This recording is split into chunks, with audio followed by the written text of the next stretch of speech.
Chords. Retribution is about much more than just vengeance. Vengeance is a really important part of it. You can't have retribution without revenge.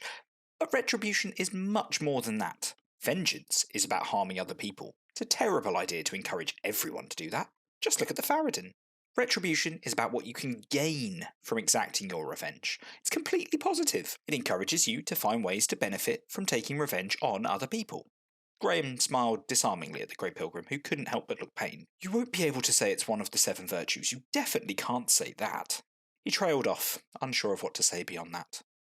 Graham nodded dismissively. Oh, that's fine. We already knew that. We don't mind changing the names. We'll just say they are... He paused for a moment to create a moment of expectation. What was it the doctrines say? Other qualities. We'll say they're one of the other qualities. It's not very catchy. It's going to be hard to sell that. Might need to come up with a better name for it than that. But that's just details. We know we can't call them virtues. Nobody's going to do that. It's not about what you call things, protested the priest. Virtue is about actions as well as words. If you create auras of the malign forces, it's a very serious crime. You could be executed for it. Graham smiled knowingly at his fellow priest. I don't think we need to worry about that, he grinned. I solemnly promise you, none of my fellow orcs are going to create any auras of retribution. Overview. Under the leadership of the Salt Lord Caliact, the Grendel of Spiral have flipped their allegiance to the Empire, handing the territory to the Wolves of War in exchange for the legal right to join the Empire as citizens of the League. The egregores of the 4 great cities, Harlequin and Inamorata, have been speaking with these Grendel to find out more about them with the view to deciding whether or not to permit them to join, just as they would with any individual who sought to join the League, at least in theory. However, at the same time, a number of curious priests have made an effort to speak with these newcomers to find out more about their faith. It soon transpires that while the Grendel follow 7 virtues, they are not the 7 virtues that form the doctrines of the faith. There are important differences that raise some rather important questions for the Imperial Synod. The Grendel beliefs. The Apulian Orcs endorse 3 Imperial virtues: ambition, prosperity, and vigilance. They endorse 4 other virtues they call audacity, cunning, fidelity, and retribution. At least one of these, retribution, looks very much like the malign spiritual presence of vengeance. They are asking the Imperial Synod to issue rulings on these matters at this summit. The Apulian Orcs do not currently follow the Way, but they seem cheerful at the prospect of embracing it, if it means they can join the League. They do believe in the pursuit of virtue, and they do believe it can help you cross the Howling Abyss, but they embrace some different virtues than the Empire, which they call audacity, cunning, fidelity, and retribution. It is possible that some of these ideals could be like honesty, glory, heroism, or love, important qualities found throughout the Empire, but not actual virtues. Or they might just be another name for one of the 7. At least one of them looks remarkably like vengeance, one of the malign spiritual forces that is forbidden within the Empire.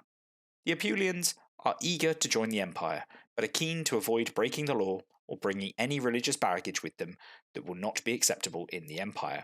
Ideally, they would like a ruling on these matters now that they are joining, rather than wait until someone gets into trouble for saying the wrong thing. Thus, their priests, their questioners, have petitioned the Imperial Synod to provide a ruling on each of these 4 other qualities that they would normally encourage their patrons to follow. Novel qualities. Only the Imperial Synod can decide how these novel qualities should be regarded. General Assembly could identify one of these beliefs as noble qualities like honesty or glory. Any Virtue Assembly could recognise one of these spiritual forces as a true expression of their virtue. If 2 assemblies recognise the same virtue, the matter could only be definitively settled by vote of the General Assembly. The General Assembly could damn one of these ideals as a malign spiritual presence. The General Assembly could, in theory, identify one or more of these qualities as true virtues, although that would require a major change in doctrine. Audacity, cunning, fidelity, and retribution are qualities that the Grendel see as virtues, the equal of ambition, vigilance, and prosperity. The Imperial Synod could decide that there are noble qualities that may benefit humanity but lend no aid through the passage of death to rebirth, to quote the Doctrine of Seven. The General Assembly could use a statement of principle to recognise one of these qualities as a noble ideal, the equivalent of prized national ideals like heroism or honesty. If they wanted to recognise more than one ideal, they would need a separate judgment for each quality, and as always, whether the judgment receives a greater majority will be very relevant. That decision would put them on an equal footing with love, glory, honesty, or sacrifice. The difference between that and one of the 7 virtues is important, and it would mean that the Apulian Orc priests couldn't claim these ideals as virtue without risking condemnation for blasphemy. But the practical differences are subtle, and it is usually fine to extol these laudable qualities, even urging people to embrace them in mandates. It would mean that the Apulian Orcs were free to pursue these ideals provided they stop short of calling them actual virtues, then everything should be fine. The Apulians won't call them virtues, but other than that they will continue to promote any of these qualities that the Synod recognises as acceptable, just as they do now. Instead, it would be acceptable for any Imperial citizen to promote these qualities, just as it is acceptable for any Imperial citizen to speak in favour of honesty, heroism, glory, sacrifice, or love. It is also possible that one or more of these ideals is simply another name for one of the 7 virtues. Any virtue assembly could use a statement of principle to claim one of these qualities as a true expression of their virtue. In effect, they would be saying that the ideal was simply another way of thinking and talking about that imperial virtue. If this were the case, the Apulian Orcs should treat the ideal like any of the other virtues. Ideally, they would use the imperial names for them to avoid confusion, if nothing else. But if they are virtues by another name, it is important that they are called out and recognised so that everyone can understand them for what they are. If this happens, it will encourage the spread of these ideals throughout the League, and potentially even further, as people embrace this new way at looking at the virtue in question. Sadly, it is also possible that these qualities are malign spiritual forces, pernicious false virtues, that arguably lead mortals astray. If that is the case, then it is even more important to identify that and make it clear. The General Assembly could use a statement of principle to damn a single one of these qualities as a false virtue that it is illegal to spread. If this happens, the Apulian Orcs will be forced to cease actively promoting these ideals in the way they do now. Some might do so in private, of course, but even if that does happen, their influence and spread will have been heavily curtailed. In theory, the General Assembly could recognise one of these ideals as an actual 8th virtue, the equal of the other 7. That would require at least one change of doctrine, which could only pass if it received a greater majority. The Apulian Orcs are not anticipating that to happen, and have not asked for it, and the repercussions of doing so would be extremely far-reaching, causing turmoil amongst the faithful across the Empire and beyond. There is no requirement for the Synod to treat all 4 of these qualities in the same way. It may be that one is a laudable ideal, while another is not. 2 of them might be false virtues, while the other 2 are fine, for example. They will each need to be considered on their merits. What little is known about them is laid out below. Priests who may wish to know more would be wise to speak with an Apulian Orc, ideally one of their questioners, on the subject. A statement of principle that achieves a greater majority will likely prompt a mandate which, if enacted, will definitively answer the question on how these qualities would be viewed. In the case of competing statements of principle, there may be multiple rival mandates created. A statement of principle that achieves significant support without a greater majority will fuel discussion, and it is not impossible it might also have some kind of impact, especially in the absence of a greater majority statement. Audacity. Power is a crown. Learn to put it on. Audacity is considered to be one of the most important virtues by the Apulian Orcs. Their understanding of this ideal seems superficially similar to the imperial notion of courage, but it is far removed from bravery in battle. Indeed, the Grendel tend to view bravery as an aberration.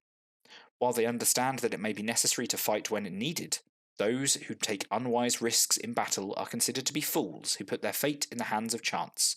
This virtue is about personal self-belief, the chutzpah, which the Apulian Orcs view as entirely positive. They are shameless about seeking what they want, and they consider it important to act like they have a right to it. At first glance, audacity seems to be linked to courage, but the Grendel are adamant it has nothing to do with standing up for yourself in the face of adversity. One League bishop argues that it could be the Grendel equivalent of pride. It seems strange that such an arrogant, boastful people who have no expression of pride in their nation. In the League, cleverness is seen as a source of pride. Cunning. Insight is the sharpest knife. The Apulian Orcs seem to value information almost as much as they prize wealth. They like to be better informed than those they deal with, seeking to know everything they can about them. They pay well for good information, but cunning encompasses much more than just knowledge. It is also about ingenuity, as well as the ability to read others. Facts are important to every negotiation and stratagem. If you know how much wealth a merchant has, then you have a better idea of what they can afford to pay. But much more important is understanding, being able to read your enemies, to predict them, to instinctively know when they are bluffing and when they are telling the truth. Neither facts nor understanding are useful without the ingenuity to use them in creative and imaginative ways. Could cunning just be the Grendel name for wisdom? The Apulian orcs see little value in self-doubt, contemplation, or the need to constantly re-evaluate things. Perversely, it could be seen as courage. The Grendel never accept defeat, and are always trying to adapt their strategies to get ahead. They see that as an expression of cunning. Fidelity. You cannot drive an ox with a broken back. Questioners of fidelity claim that the power is not achieved by working alone, but by working together. Fidelity emphasizes the importance of showing loyalty to those around you, in proportion to the benefit that brings to you. Fidelity also includes ideals of honesty, the importance of negotiating in good faith so that others know the benefits that cooperating with you will bring. A key part of fidelity is the way the Grendel treat those over whom they have power. Allies, and most especially subordinates who are gouged, taken for everything they have, will turn against you. You can trade with a merchant many times, you can murder them only once.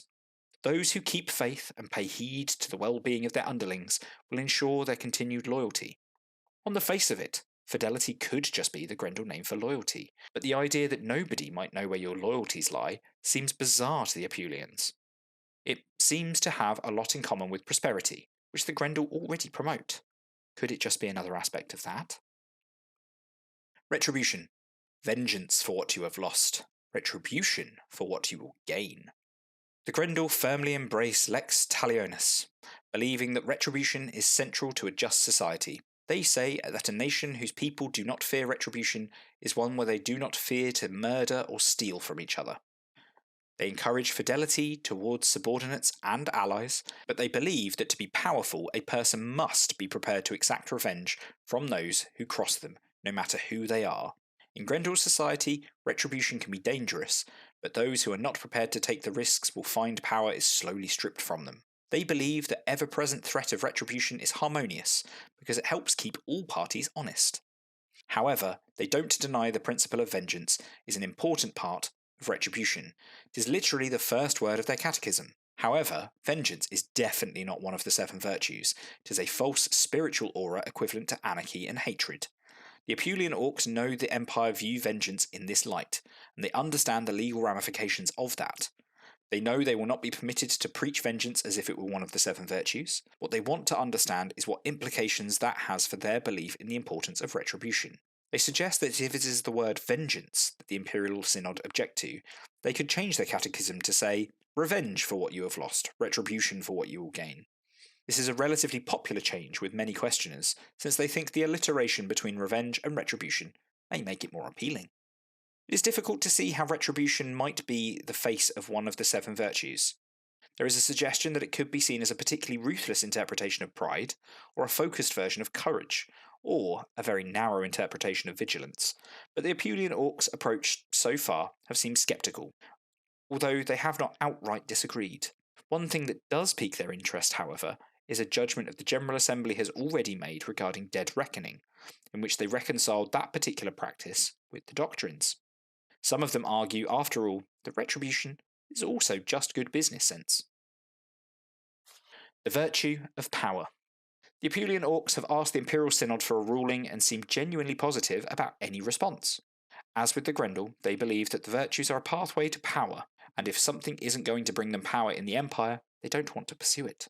The Apulian orcs are hoping that the Synod will decide what is to be done about the differences between their spiritual beliefs and those of the Empire. They seem surprisingly sanguine about the prospect of one or more of their sacred ideals being rejected. As one Apulian puts it, "We're asking to join you. It stands to reason there will be a few things we need to compromise on." They just want to know which of their traditional ideals, if any, will be acceptable for the priests to encourage once they join the Empire. They won't risk blasphemy, but they hope to continue to extol the benefits of audacity, cunning, fidelity, and retribution, providing the Synod agrees. Crucially, they seem genuinely interested to know if the Synod views these qualities as positive, or potentially positive. They appear to value the judgment of the Imperial Synod in this regard, taking the view that it knows what will help people get on in the Empire better than they do. Part of the issue is the Grendel are unable to use Liao, so they make no use of auras of any kind. Perhaps as a result, they appear to treat virtues as nothing more meaningful than ideals to live by. Since they have no interest in auras, they don't see a significant difference between malign spiritual force of freedom and the ideal of freedom that the Empire spreads, for example. They understand the legal importance of not treating vengeance as one of the 7 virtues, and they are determined to abide by that carefully. But for the Grendel, the 7 virtues are fundamentally pathways to accrue power. The Grendel believe that only the most powerful of them will be able to cross the howling abyss when they die. The weak, the poor, the disenfranchised all face oblivion. Accumulating power as much as possible is what gives a Grendel Orc a chance to avoid that dreadful fate. Their philosophers call this quality puissance, but most Grendel simply refer to it as power. Those who pursue the Grendel virtues find they gain power in Grendel society as a result. But if joining the Empire means these virtues cease to be useful, if something won't help an Apulian Orc gain power anymore, then by the Grendel definition it is no longer a virtue anymore. Hence, they are eager to see which of their virtues the assemblies will acknowledge and accept, not because they invest the virtues with spiritual significance, but because they want to know which of their ideals they should pursue to get ahead in the Empire. Most of the Apulian Orcs who are attending Anvil are not questioners, but they will try to help as best they can. Crane the Questioner is something of a veteran of Anvil by now, and is believed to be accompanying Salt Lord Caliact personally. As such, he is likely to be about on Saturday afternoon. He may be able to answer any questions that priests of the Synod may have, though he points out that each questioner has their own view of the virtues.